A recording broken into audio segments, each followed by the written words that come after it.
کو گلا رہتا ہے کہ میاں بیوی میں جو جھگڑا ہوتا ہے اور جھگڑا اتنا بڑھتا ہے کہ وہ طلاق تک نوبت آ جاتی ہے، اس کی وجہ کیا ہے؟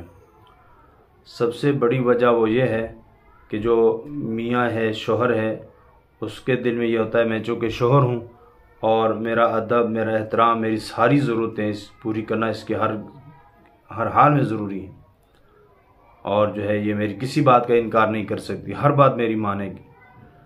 اور جب بیوی ہوتی ہے وہ بھی یہی تقاضا کرتی ہے کہ میرا شوہر ہے، میری ساری ضرورتیں پوری کرے اور جو ہے میرا خیال رکھے۔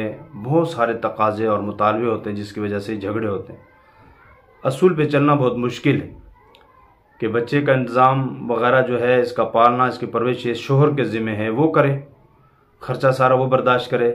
اگر وہ کرے گا تو اس کے لیے بہت مشکل ہو جائے گا، کہاں دودھ لائے، دودھ والی لائے۔ اور میاں بیوی جو ہے سارے اپنی جو ضرورتیں ہیں، جیسے کہ بیماری ہے، علاج معالجہ ہے اور اس طرح کی بہت ساری ضرورتیں ہیں، وہ اس کے اپنے ذمہ ہیں، وہ خود کرے۔ اب کہاں میاں جو ہے وہ بچے کو لے کر پھرتا رہے اور اس کے جو دودھ کا انتظام کرے، اس کے خرچے کا انتظام کرے، اس کے جو ہے کپڑے بدلنے کا انتظام کرے، پتہ نہیں کتنا کچھ بچے کی ضرورتیں ہیں وہ شوہر کے ذمہ ہیں۔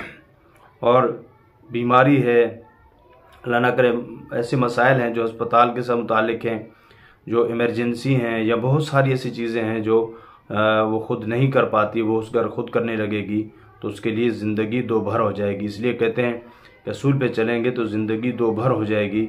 مراعات کے ساتھ چلنا کہ بیوی اپنے شوہر کی بہت ساری چیزوں کی رعایت رکھے، ان کے بچوں کا خیال رکھے، ان کی ضرورتوں کو پورا کرے، کھانے پینے کا انتظام کرے، اور شوہر جو ہے وہ رعایت رکھے اپنی اہلیہ کی، اس کی ساری ضرورتوں کو اپنے ذمہ لے لے۔ تو میرے خیال میں یہ بہت آسان بھی ہے اور یہ ہو بھی رہا ہے۔ جو لوگ اس طرح کرتے ہیں الحمدللہ ان کے گھروں کی زندگی بہترین ہے۔ اکثر جھگڑے یہ بد اخلاقی اور مطالبہ کی وجہ سے ہوتے ہیں۔ جیسے کہا جاتا ہے نا کہ اگر سب اپنا مطالبہ چھوڑ دیں، دوسرے کے مطالبے کو پورا کریں، اپنے حق کا مطالبہ چھوڑ کر دوسرے کے حقوق پورا کرنے والے بن جائیں، تو عدالتیں اور کچہریاں خالی ہو جائیں۔ اللہ تعالی ہم سب کو بااخلاق معاشرہ نصیب فرمائے اور گھروں کے اندر اچھے اخلاق سے رہنے کی توفیق عطا فرمائے۔ السلام علیکم ورحمۃ اللہ۔